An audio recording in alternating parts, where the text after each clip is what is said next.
Mga kababayan, isa po sa mga estudyante nitong si First Lady Lisa Araneta Marcos ay nagsalita and meron po siyang isinagpubliko kung ano nga ba yung encounter niya and paano niya i-describe or ilarawan bilang kanyang teacher and siya bilang estudyante, paano ba yung interaction nila dito sa unang ginang. Even before pa na ma-elect bilang presidente itong si Pangulong Bongbong Marcos. Alam natin, paborito po na sa pambabas, paninira ng mga taga-kabilang kampo o ng mga kritiko ng gobyerno o ni Pangulong Bongbong Marcos itong si F. Elisa. Ngayon ang tanong, paano nga ba yung pagkakakilala sa kanya ng kanyang mga estudyante naman na ito personal po siyang nakaka-encounter kumpara sa mga hindi naman siya na-encounter o walang experience na makasama siya. Ngayon mga kababayan, pag-usapan natin itong kwento ni Miss Daniel Dolar Galesio tungkol po kay First Lady Lisa Araneta Marcos. Ayan. Kung atin pong babasahin and gawa tayo ng konting reaction tungkol po dito sa post niya about the First Lady.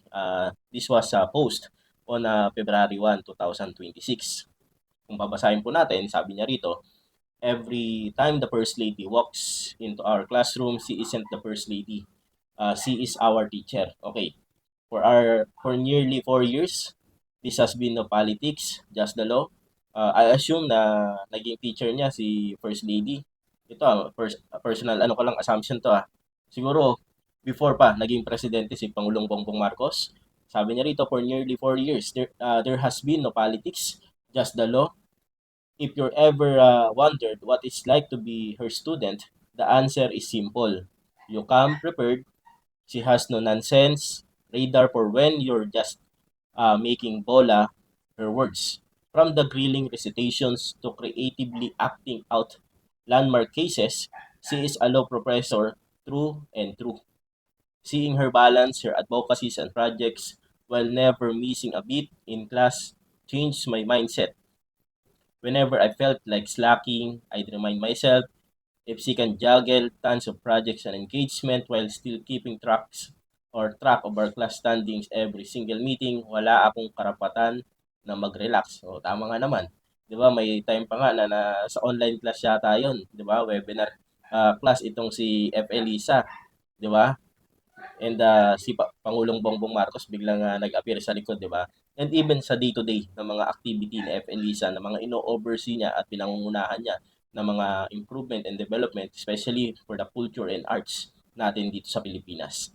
Then sabi pa rito, seeing her work come to life from the restorations of Malacanang, tayo po, personal na inaimbitahan dyan para yung renovation, yung improvement doon sa Malacanang Palace na talagang napaka tawag nito, meticulous and detalyado, 'di ba? Personal po nating na view 'yon mga kababayan.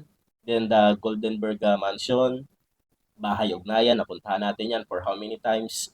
Teos Mansion, 'yan napuntahan din po natin 'yan. Yung Laperal Mansion, di ko pa napuntahan 'yan. Centro de Intramuros, Museo de Intramuros. It's like watching history being unwrapped like a gift.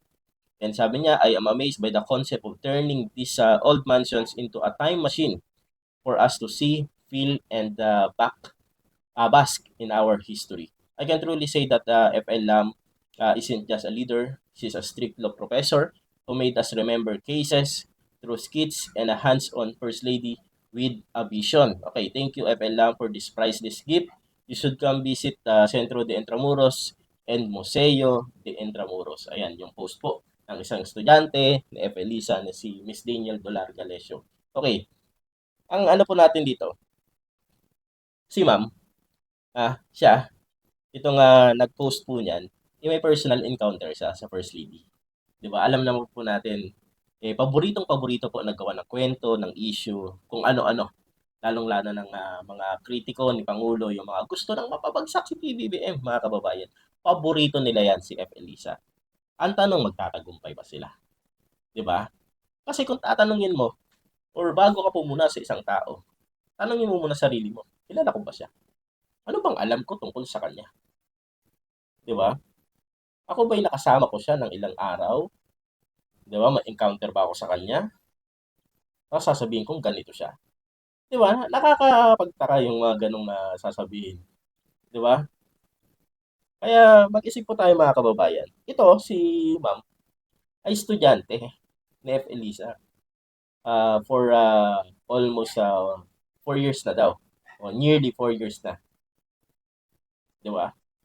Alam niyo, sila ang mas, makakapagkuwento sa atin kung ano ang tunay na ugali, kulay, and kung paano mag-handle ng tao, ang tulad po ni F. Elisa and even President Marcos Jr., 'di ba? So, once again, ayan mga kababayan, kayo na pong bahalang umusga. That is a personal point of view, experience, and kwento, 'di ba? Karanasan ng isang estudyante ni F. Elisa together with her, na kung saan ano ba yung encounter niya with the First Lady. So once again, maraming salamat. Share niyo po yung video natin mga kababayan. God bless po sa ating lahat.